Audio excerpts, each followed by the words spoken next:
Innovasjon kan måles på så mange slags vis. EU har et institutt som heter Innovation Union Scoreboard, der de måler nasjonene sin innovasjonskraft. Og ulikt de andre nordiske land så skårer Norge ganske dårlig der, 17. plass. Registrerer at Innovasjon Norge på sine sider sier at når FIFA måler hvor god fotballagene så får vi veldig god score, sånn at sånne målinger trenger man ikke bestandig å bry seg med, president. Men det kan jo være interessant også å høre med statsråden.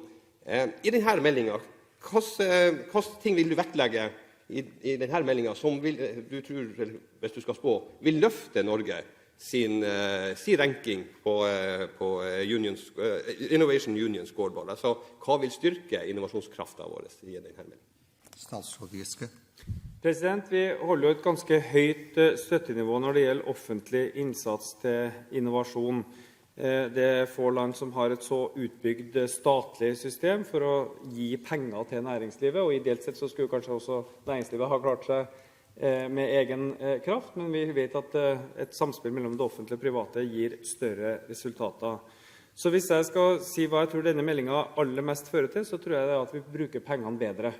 At vi får mer effektive, målrettede ordninger, at det blir lettere for bedriftene å orientere seg i Innovasjon Norge og SIVA sine systemer, at det er de beste prosjektene som får støtte, og ikke nødvendigvis de beste prosjektsøknadene, fordi det bør være enkelt for gründere og andre å komme i kontakt med støtteapparatet og bruke minimalt med tid å finne ut av støttesystemene, og i stedet få den støtten og hjelpen som er mest relevant for dem på en enkel måte, med minst mulig søknads- og rapporteringsbyråkrati. Det tror jeg kanskje vil være det største løftet, for da brukes pengene bedre.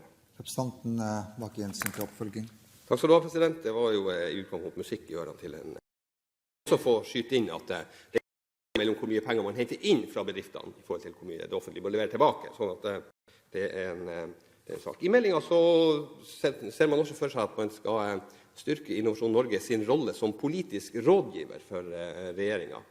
Og det kan jo kanskje umiddelbart høres litt betenkelig ut, president. Har statsråden noen tanker i forhold til hvordan Innovasjon Norge samtidig skal opprettholde sin uavhengige rolle, hvis man også vektlegger å bruke Innovasjon Norge som en politisk rådgiver? Statsråd Giske. La meg først si at det nivået vi har i Norge på å ta inn penger fra både privatpersoner og bedrifter, og så dele ut igjen i form av velferdsgoder og gode næringslivsordninger, har vist seg å være en forholdsvis stor suksess. I hvert fall hvis vi sammenligner med våre naboland og resten av Europa. Så jeg tror vi har funnet en ganske bra balanse. Når det gjelder Innovasjon Norges rolle som rådgiver, så tenker vi at Innovasjon Norge er i så sterk kontakt med så mange bedrifter over hele landet, at det vil være dumt å ikke bruke den kompetansen og erfaringen som Innovasjon Norge på den måten får, til å gi gode faglige råd i utformingen av næringspolitikken. De selve politiske prioriteringene, dem får vi diskutere og utforme i lag, vi som er valgt til det. Innovasjon Norge skal ikke ha en politisk rolle, men de skal gi oss gode innspill til hvordan en god næringspolitikk kan bli enda bedre, uavhengig av hvem som sitter i regjering, og uavhengig av hvilken kurs som er staket ut. Representanten Bakke-Jensen til oppfølging. Takk skal du ha, president. Ja, det er ikke for å være noe mara, men man bruker begrepet politisk rådgiver i meldingen, og hvis man i utgangspunktet skal være et fagorgan som skal gi faglige råd, så er det jo ikke akkurat god norsk å stemple institusjonen med et sånt stempel. Er det da president, sånn at man har brukt et uriktig begrep etter statsrådens mening? Har man vært uheldig med tituleringen politisk rådgiver? Eller ja, har man brukt rett begrep, president? Statsråd Giske.